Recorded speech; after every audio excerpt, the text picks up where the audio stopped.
Bien amigos, estamos aquí en el segundo bloque de Presente y Futuro y ahora rápidamente vamos a conversar con el siguiente invitado del programa. Él es el economista José Luis Tapia, quien se encuentra sentado acá a mi derecha y por supuesto le doy la más cordial bienvenida. José Luis, buenos días. Muchas gracias, Pablo, por la invitación. José Luis, vemos lamentablemente cómo es que de nuevo el país se ha polarizado, cómo es que de nuevo hemos entrado en un caos debido a los problemas electorales que se han suscitado, que hemos estado conversando y seguro que seguiremos conversando sobre ellos, pero nos interesa algo y estoy seguro que los suscriptores acá de BES TV se deben de estar preguntando por ello y es las consecuencias, las repercusiones que se dan en el tema económico. La economía pues es muy sensible, es muy emocional, ¿no? Todos los agentes económicos siempre se dan cuenta qué es lo que está sucediendo a nivel político y nosotros queríamos saber pues de la mano de un especialista cuál es la situación en la que nos encontramos. Mira, lo que tú has señalado es válido, es decir, la gente reacciona por emociones, pero también reacciona por reglas de juego. Si ahorita estamos sufriendo, digamos, una inestabilidad política que tiene repercusiones en la estabilidad económica, se debe a que las reglas que están diseñadas para lo económico es demasiado discrecional para que el gobierno pueda tener incidencia en los resultados económicos. Por eso tenemos un tipo de cambio que permanentemente anda subiendo y el Banco Central tiene que ir a salir a vender para contenerlo o, en su defecto, bajarlo. Pero eso es producto de una regla de juego que está diseñada desde la Constitución, la ley de bancos, la ley orgánica del Banco Central, justamente para prevenir esos resultados. Pero cuando está mal diseñado un sistema político-económico, tenemos estos vaivenes muy abruptos, porque puede haber cambios, ¿no?, naturales en los mercados. Pero cuando tú tienes un mercado que reacciona frente a eventualidades políticas de manera drástica, sube el tipo de cambio de 3.45 a 3.50 y después puede seguir escalando, es porque ya hay una regla de juego que están mal diseñadas, ¿no? No, desde luego. Ahora, ¿qué dicen los agentes económicos respecto a este caos electoral y este posible escenario, posible entre comillas, escenario que se daría entre tener en segunda vuelta a Keiko Fujimori y a Roberto Sánchez?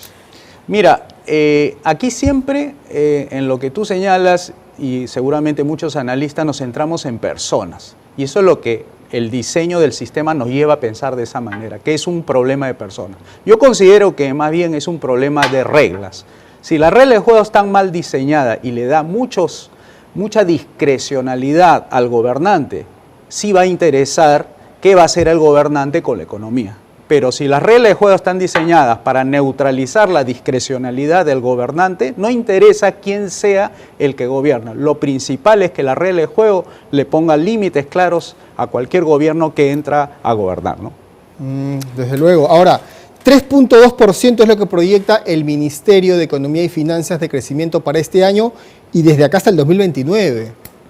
¿Es alentador, es poco, es más o menos? ¿Tú cómo lo ves? Mira, siempre va a ser insuficiente un crecimiento de 3, 4. Lo óptimo es que sea a partir de 6, de 7.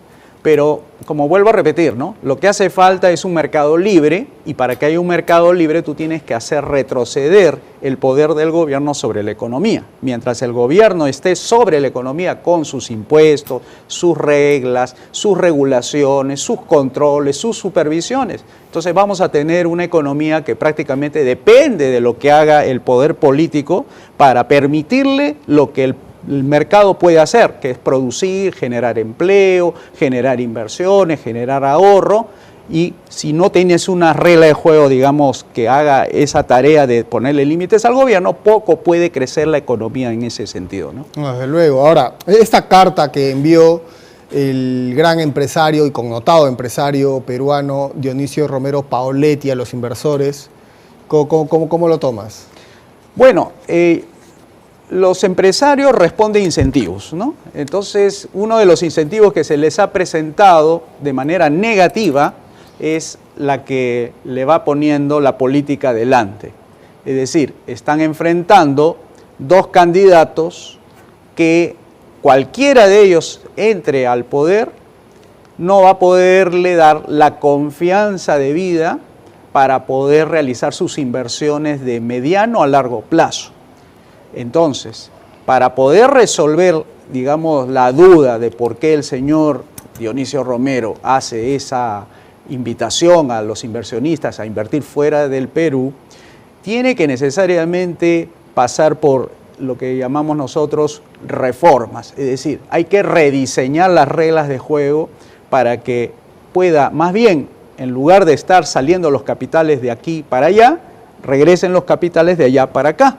Y eso se hace con incentivos positivos. Por ejemplo, reduciendo impuestos, por un lado, reduciendo la tramitología que tiene el Estado con respecto a los... ¿Por qué es tan difícil? Burocracia, por Disculpa cierto, que te haga ¿no? un paréntesis de José Luis en este tema, pero yo estoy seguro que hay muchos televidentes que se deben estar preguntando por lo mismo. ¿Por qué es tan difícil para el Estado peruano hacer algo tan lógico para facilitar la inversión privada como lo es reducir la burocracia, los trámites, los procesos administrativos? ¿Por qué? Porque hay una explicación que la da la escuela que se llama la elección pública, Public Choice, sobre todo el profesor James Buchanan. Dice, el proceso político tiene 5 actores. ¿Ya? Uno es el burócrata, que quiere más presupuesto y prestigio.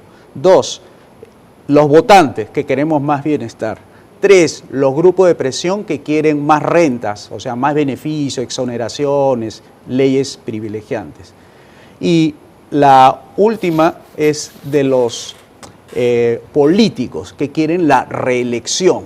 Entonces, si esos 4 actores empiezan a converger para al Estado sacarle ventajas, leyes, mayores impuestos, mayores presupuestos, obviamente va a empezar a desalentar las inversiones, va a desalentar justamente lo que los inversionistas le piden. Queremos un Estado más ágil, con menos trámite, porque estos 5 o 4 actores lo que está impulsando más bien en que el Estado sea su solución y no sea el mercado libre la solución.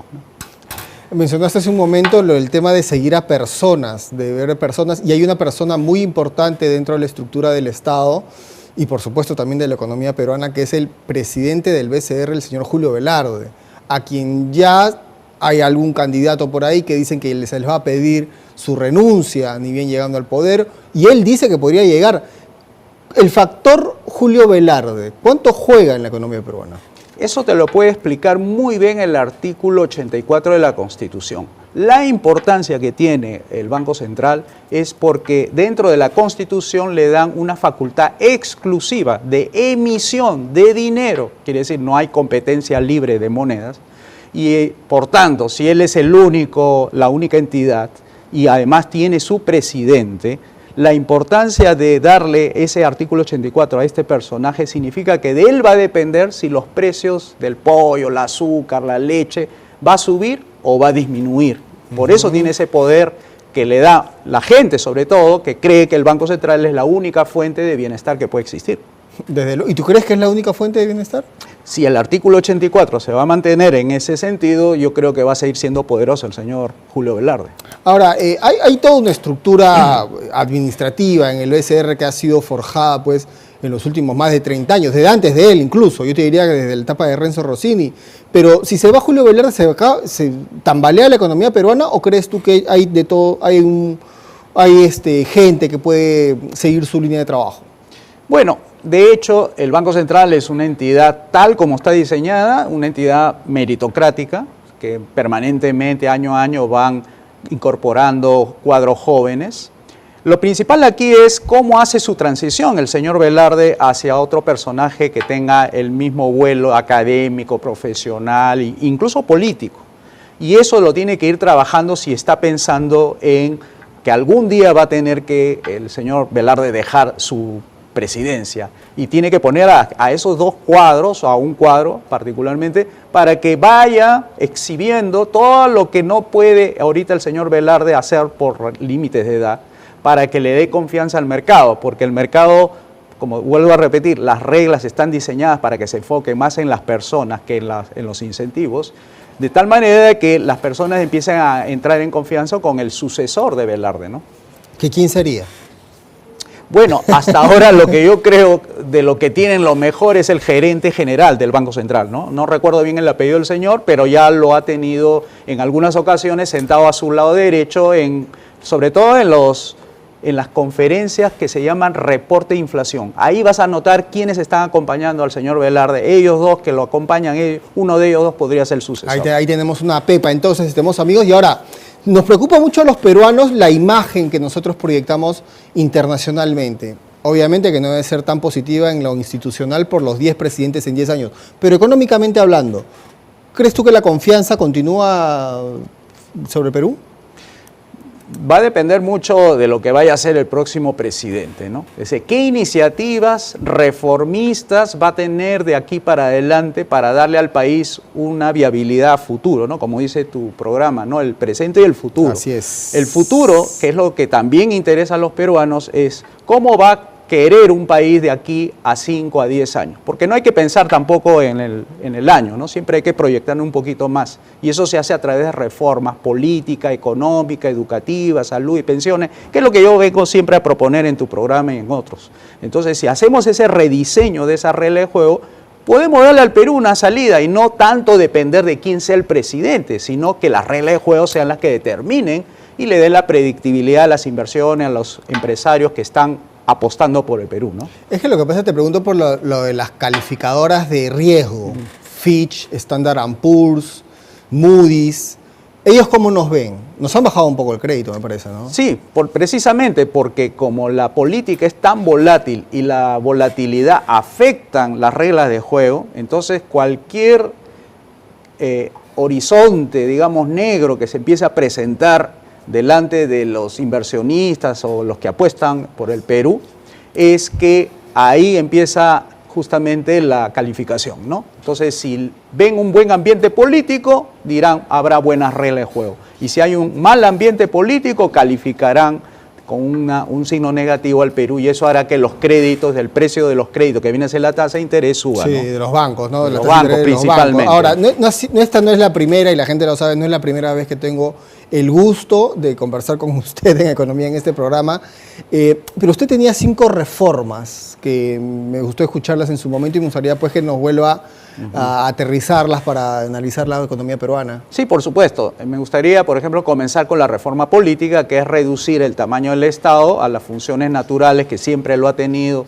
hace más de 100 años atrás, que es justicia, seguridad, obras públicas, y eso significa reducir el presupuesto del Estado de los 257.000 a 100.000 millones de soles, y se cubre eso con un solo impuesto. Con eso cubres con el IGB, nada más. Luego, abre los mercados, esa es la reforma económica, privatiza las 110 empresas públicas, le devuelves justamente el poder al sector privado para poder manejar esas empresas que ahora ya no serían públicas, sino privadas. Y luego viene la reforma educativa, que es darle a los jóvenes la mayor calidad del aprendizaje, rápidamente, tecnológicamente hablando, y eso se abre abriendo los mercados educativos, transfiriendo, es decir, pasando todo al sector privado, los colegios, digamos, universidades, etcétera, al igual que los activos en salud, hospitales, clínicas, etcétera, que lo manejarían principalmente los operadores de cada uno de ellos. En educación serían los maestros, los directores, que podrían en una junta de accionistas nombrar a un gerente general para que manejen los colegios, las universidades, cada uno, y igualmente los del tema de salud. Y para cerrar el tema de las pensiones, ahí habría competencia libre y abierta sin necesidad de que a las personas se les descuente obligatoriamente el 13% de planilla. Eso sería el mercado libre en pensiones.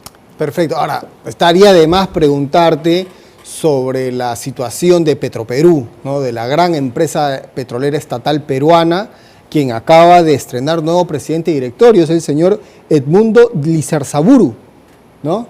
Me parece que Petroperú es igual que la República del Perú, ¿no? Cambia de presidente a cada momento. ¿Qué solución darle a Petroperú? Porque muchos dicen, no, privatícenla. ¿Quién la va a comprar? No, obviamente que se puede privatizar lo que alguien puede comprar. Y yo no creo que una empresa que tenga tan malos números pueda ser atractiva para algún inversor. Sí, mira, ya la situación se ha agravado tremendamente. Es decir, si hace un año tú me preguntabas eso, yo te hubiera dicho, bueno, que vaya una privatización del tipo accionariado difundido para que los peruanos pudieran ser dueños de esa parte y decidan ellos finalmente qué hacer con la empresa. Pero ahora, con la situación como se encuentra, yo creo que la única salida es liquidarla, es decir, liquidarla. Wow. ¿Por qué? Porque hay muchos intereses en juego aquí para que esta empresa no se liquide. ¿Quiénes son? los bancos, por ejemplo. Los bancos son acreedores de esta empresa estatal.